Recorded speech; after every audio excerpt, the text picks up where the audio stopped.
just want to complete LinkedIn by talking a few other important parts of this. Some of the points which are also there, just to make note of: find those companies that you may want to work for or that are in those areas, follow them so that you get updates from them about particular projects they're doing, or maybe they're going to post about upcoming opportunities to work with them. Make sure you're following them. You should be aiming for 500 plus connections. So that's what Naren was talking about, sending off lots and lots of connection requests to people who work in those companies, who might be your manager or supervisor, or recruiters who are in the area, whether it's IT or engineering or in science. Whatever your particular field is, there are going to be thousands of recruiters who work in that area, specialize in that area. In Australia, across Australia, you should be aiming to try to contact with all of them. So you want to get up past the 500 number. Past that, LinkedIn will just say 500 plus connections, and you're going to look like someone who's much more established in terms of your career. The rest of those are just about really getting more traction in LinkedIn, really.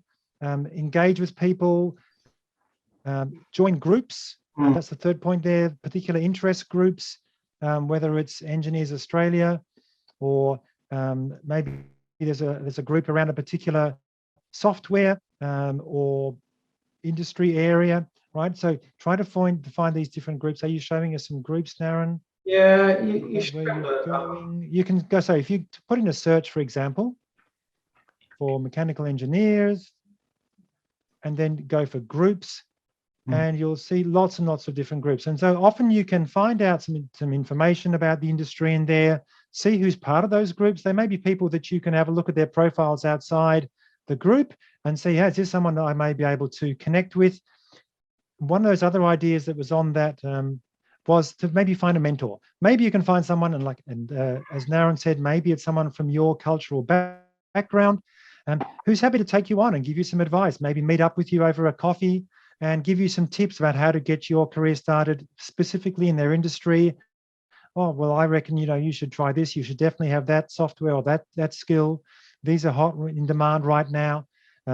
We've had clients get opportunities and recommendations because they've met up with someone who said, oh, you should definitely apply for that thing there, or there's a graduate program there that you can take advantage of. They're invaluable. Those sorts of conversations you can have with people can really open up doors for you. It's very hard in lockdown, of course. You're not going to be meeting anyone for a coffee probably, but that's all the more reason to reach out to people online. That should give you just a taste of how you can use LinkedIn. Okay, so if you're not doing any of this stuff, I'll just summarize very carefully. Number one, fix up your profile, because you can't connect with anyone if you've got a crappy profile. Fix your profile, make it look. Have a look at Langdon's, have a look at mine. I'm sure you've got other examples that you can use. Number two, start finding the people that you should connect with. Recruiters, HR managers, or the people that I just showed you at the companies that you want to try and work at or do an internship with, and start connecting with them. Okay. If you contact, say, 50, I reckon at least one will say, yeah, send me your CV, minimum. Okay. So keep doing that every day.